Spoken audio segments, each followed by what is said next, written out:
What's up, everybody? Welcome back to Dual Sport.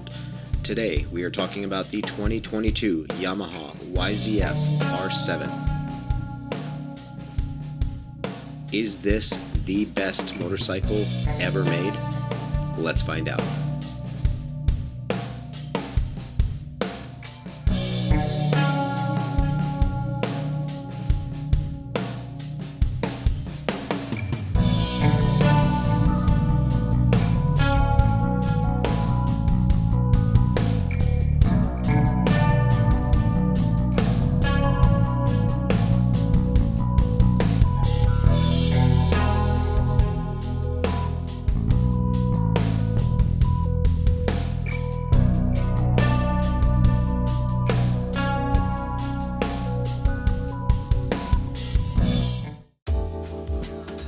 No longer buy an R6. Now the only offering from Yamaha in this similar lineup is the CP2 689cc parallel twin in this Yamaha R7.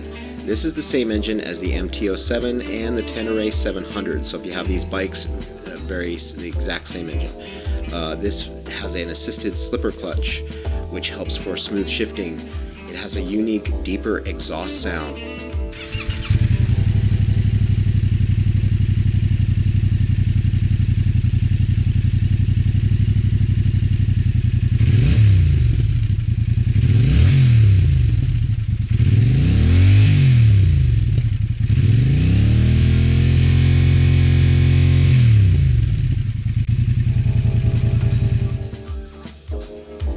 The R7 is the slimmest bike in the Supersport lineup, and Yamaha claims this is the most aerodynamic of all the models they have designed. The R7 has been fitted to be more stable than the MT and Tenere. It still has the same tubular frame, but has added these aluminum side braces to make the bike a bit more stiff and rigid, which will really help with handling in the twists and turns.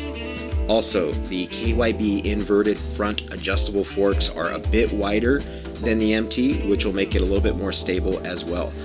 This Yamaha has large disc brakes and a Brembo master cylinder, which when combined with the ABS system allows for great stopping in pretty much any condition.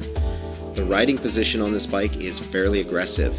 I picked up these clip-ons from STG and was able to accomplish a 2-inch rise, which is comfortable for me. And with a 32.9-inch seat height, it's very easy to handle at a stop.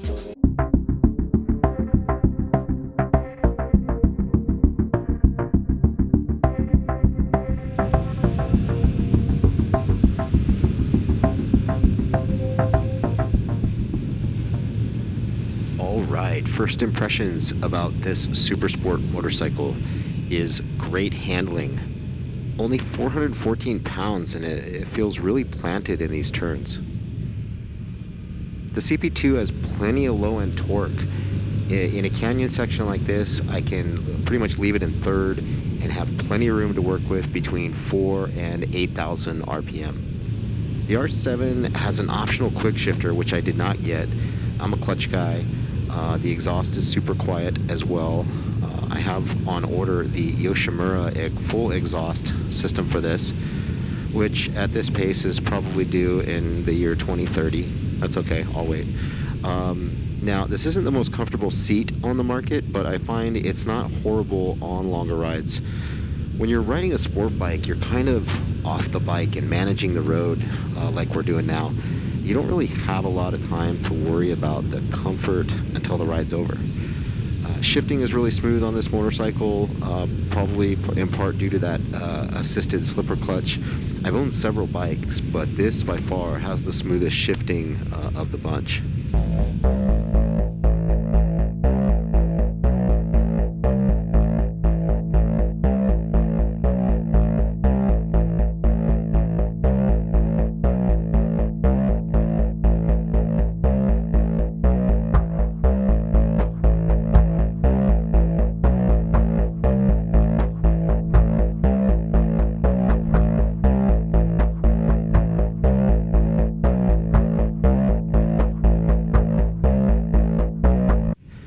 The screen is pretty easy to read on this, and I find that it's in a pretty good position.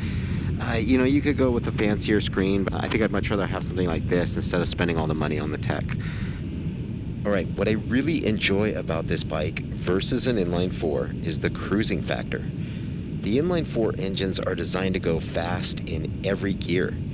If you try to hold the throttle at lower RPMs, the bike will surge. The R6 might have a better race performance, but for the common rider, it's really inefficient, and this thing has a level of fun that you can't get with an inline-4. The CP Twin can cruise through the city at just about any RPM range. And when you have a nice scenic city like this one, it makes riding through the town somewhat enjoyable.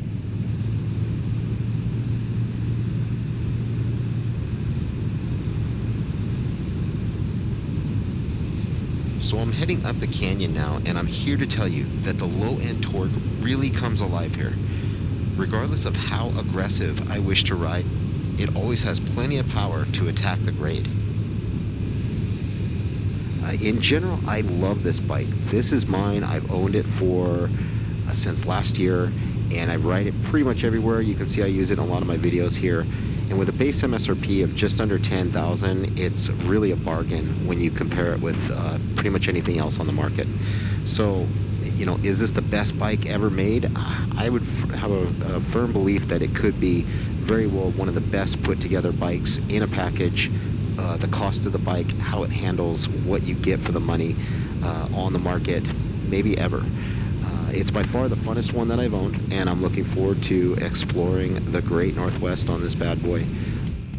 So that's it for my review of the Yamaha R7. Love this bike.